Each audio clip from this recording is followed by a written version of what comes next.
saya sebutkan kemarin begini. Abul Hasan Ali Ibnul Husain Ibn Ali Al-Marwadi, ya itu yang saya sebutkan Al-Marwadi, padahal itu keliru. Yang benarnya adalah Abul Hasan Ali Ibnul Husain Ibn Ali Al-Mas'udi, ya itu yang benar, Al-Mas'udi, dikenal dengan Al-Mas'udi, pengarang kitab Murujul di laut. Ayo.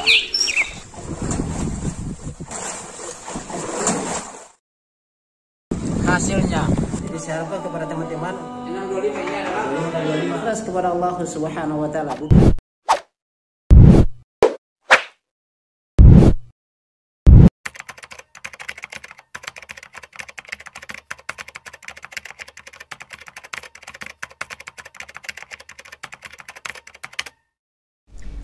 Bismillahirrahmanirrahim. Assalamualaikum warahmatullahi wabarakatuh. Sahabat Lampa Channel yang semoga dirahmati Allah Subhanahu wa taala. Alhamdulillah kembali lagi dengan kami di Lampa Channel, berbagai manfaat. Pada kesempatan kali ini sahabat Lampa Channel, saya akan meluruskan kesalahan saya kemarin di dalam menyebutkan nama seorang tokoh Syiah yang menjadi rujukan Ustadz Adi Hidayat ketika membahas tentang hukum musik, yaitu saya sebutkan kemarin begini. Abul Hasan Ali Ibnul Husain Ibn Ali Al-Marwadi, ya itu yang saya sebutkan Al-Marwadi, padahal itu keliru. Yang benarnya adalah Abul Hasan Ali Ibnul Husain Ibn Ali Al-Mas'udi, ya itu yang benar, Al-Mas'udi, dikenal dengan Al-Mas'udi, pengarang kitab Murujul Dhahab wal Ma'adinul Jauhar. Ini tokoh Syiah, tokoh sejarawan Syiah. Kalau kemarin saya sudah sampaikan juga, saya merujuk di wiki Syiah, itu ternyata dia adalah tokoh Syiah dan diakui oleh orang-orang Syiah dan dicetak bukunya, sering dicetak ya. Dan antum baca buku-buku Syiah, antum akan dapatkan itu Al-Mas'udi ya sebagai tokoh sejarawan yang entahlah apa hubungannya dengan hukum musik itu ya. Sejarah dihubungkan dengan hukum musik Ustadz Adi Hidayat, yaitu tidak nyambung. Dan itu satu hal yang fokus di sini adalah yang benar adalah nama beliau itu Al-Mas'udi ya, bukan Al-Marwadi, yaitu keliru kemarin saya sampaikan. Ketika saya menanggapi Ustadz Muhammad, ya saya lupa namanya juga itu, yang peruqyah yang harus diruqyah, ketika dia membela Ustadz Adi Hidayat dalam hal ini, kesalahan yang harus dibela juga. Dalam hal ini ya sahabat Lampa Channel, memang rujukan-rujukan saudara kita itu semoga Allah dia hidayah terkait dengan Ustadz Adi Hidayat yang ternyata rujukannya rujukan orang-orang Syiah. Dan kemarin juga sahabat Lampa Channel, ketika dia mengatakan bahwasannya do re mi fa si la si do itu berasal dari Islam Persia, oh ini suatu hal yang ganjil. Kemudian dia mengatakan ketika dia membahas terkait dengan turunnya Allah Subhanahu wa taala, nuzulnya Allah Subhanahu wa taala, dia membahas bahwasanya ada hadis yang dari sebagian sahabat yang siqo. Nah, ini tidaklah keluar ucapan yang sebagian dari sahabat siqo kecuali dia adalah Syiah. Karena semua para sahabat itu siqo, terpercaya, jujur semuanya mereka. Makanya mereka digelari oleh Allah Subhanahu wa taala radhiyallahu anhu wa radu'an ya. Kecuali Syiah yang mengatakan bahwasanya sebagian sahabat itu tercela tidak jujur ya, karena mereka mengkafirkan juga sebagian para sahabat, dan bahkan istri Nabi Shallallahu Alaihi Wasallam itu dikafirkan oleh Syiah. Kemudian sahabat Lampa Channel, yang sangat miris adalah ketika Ustadz Adi Hidayat mengatakan bahwasanya Abul Hasan Hasan bin Sabit itu adalah pemusik dan Rasulullah mengangkatnya di sisinya sebagai pemusik di sisi Nabi Shallallahu Alaihi Wasallam. Berarti Nabi Shallallahu Alaihi Wasallam adalah pemusik, pecinta musik. Subhanallah, ini satu hal kelancangan. Tapi orang-orang pembela-pembelanya itu tidak menganggap itu hal yang sangat kurang ajar kepada Nabi Shallallahu Alaihi Wasallam dan kepada Hasan bin Sabit radhiyallahu taala anhum dan Nabi Shallallahu Alaihi Wasallam. Tapi mereka subhanallah membabi buta. Itulah yang dikatakan oleh Imam Asy-Syafi'i, dia penyair, ulama dan penyair, bukan pemusik, karena Imam Asy-Syafi'i mengharamkan juga musik. Imam Asy-Syafi'i mengatakan wa ainu ridho an kulli aibin qalilan, pandangan cinta itu akan membuatmu buta terhadap kesalahan orang ya. Seperti itu sahabat Lampa Channel, lihatlah, ukurlah dengan akal yang sehat. Seseorang itu yang sangat berbahaya adalah kalau dokter itu salah, keliru, atau pemimpin yang keliru, maka itu tidak akan berefek kecuali pada dirinya sendiri dan pemerintah dan kepemimpinannya. Artinya sahabat Lampai Channel, ketika pemimpin terjatuh itu hanya perkara dunia. Tetapi kalau seorang ustadz yang terjatuh pada kesalahan kemudian kita taklid dan membelanya mati-matian, maka itu adalah urusan agama. Ya, agama ini ada dua keadaan sahabat Lampai Channel ketika orang beramal, entah dia masuk surga atau masuk neraka.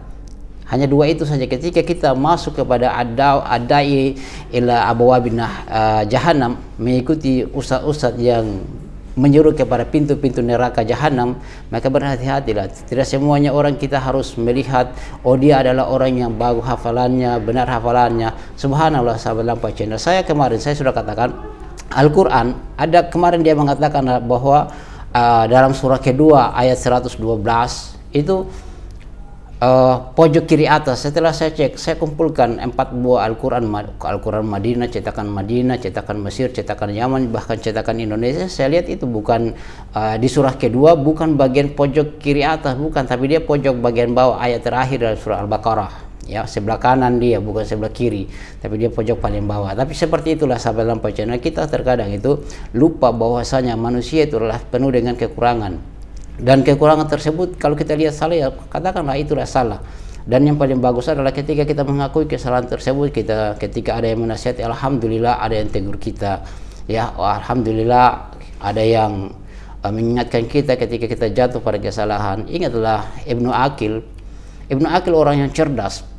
Ya, tidak ada yang di zamannya itu, masya Allah, tidak ada yang bisa mengalahkan kehebatannya Ibnu Aqil saat itu.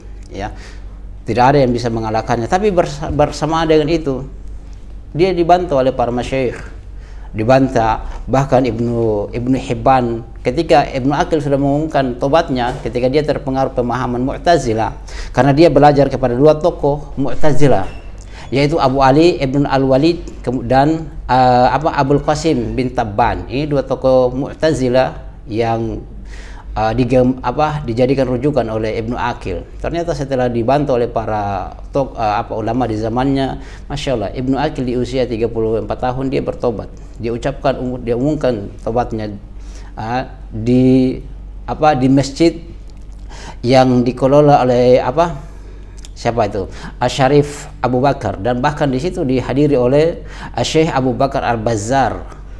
Dia mengatakan, saya hadir di ucapan tobatnya Ibnu Aqil saat itu. Dan bersama dengan itu Ibnu Hibban membantah pemahaman Ibnu Aqil untuk membantu Ibnu Aqil dalam mengungkapkan kesalahannya, karena orang-orang banyak yang di sana tidak mengetahui terkait dengan kekeliruan Ibnu Aqil. Dan setelah itu, masya Allah, Ibnu Aqil dia membantah guru-gurunya yang dia belajar kemarin terkait dengan pemahaman Mu'tazilah. Itu orang yang lapang dada ketika ditegurkan. Tidak ditanya lagi kamu jurusan apa, kamu akidahmu apa, sarjana apa, kamu mau membantah saya. Subhanallah, ingatlah Allah Subhanahu wa taala berfirman, "Wadzakir fa inna dzikra tanfa'ul mu'minin." Dan tetaplah engkau Muhammad berikanlah peringatan, karena sesungguhnya memberikan peringatan itu sangat bermanfaat bagi orang-orang yang beriman. Sarilah nasihati, janganlah Anda menuduh bahwasanya orang yang mengkritik itu dia menjelekmu. Tidak, itu dia bentuk kasih sayang kepada dirimu dan kepada kaum muslimin. Jangan sampai mereka terjatuh pada hal-hal yang memang di situ akan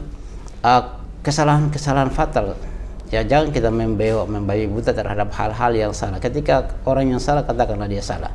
Itu sahabat Lampai Channel, semoga Allah Subhanahu wa taala merahmati kita semuanya dan memberikan kita kekokohan di dalam hal perkara-perkara yang kita keliru. Jadi saya ingatkan, yang benar itu bukan saya bacakan kemarin Al-Marwadi, ya saya salah di situ. Yang benar adalah Abul Hasan Ali Ibnul Husain Ibn Ali Al-Mas'udi, ya Al-Mas'udi, ya. Jadi dia masyhur dengan Mas'udi. Itu pengarang buku Murujud Dhahab wa Ma'adinul Jauhar, tokoh Syiah yang jadi rujukan Ustaz Adi Hidayat. Semoga Allah merahmati kita dan menjadikan kita orang yang lapang dada ketika dikritik, dan mengakui kesalahan itu lebih baik daripada kita hanyut dalam kesombongan. Karena orang yang menolak kebenaran disebutkan oleh Nabi SAW, al-kibar batrul haq wa gamtun nas, yaitu sombong itu adalah menolak kebenaran dan merendahkan manusia. Ketika ada yang kamu menyampaikan secara umum, maka pasti Anda akan dikritik secara umum, dan itu siap diterima. Jangan kamu mengatakan, oh kamu cuma sarjana teknik, kamu hanya sarjana penjas, hanya sarjana ekonomi, kemudian mau menasihatiku. Subhanallah, itu al-kibar batrul haq wa gamtun nas. ya sombong, menolak kebenaran dan merendahkan manusia. Semoga Allah merahmati kita semuanya dan antum semuanya. Kita tidak ada fanatik di sini, kita saling mengingatkan. Demikian subhanakallahumma bihamdik asyhadu an la ilaha illa anta astaghfiruka wa atubu ilaik. Assalamualaikum warahmatullahi wabarakatuh.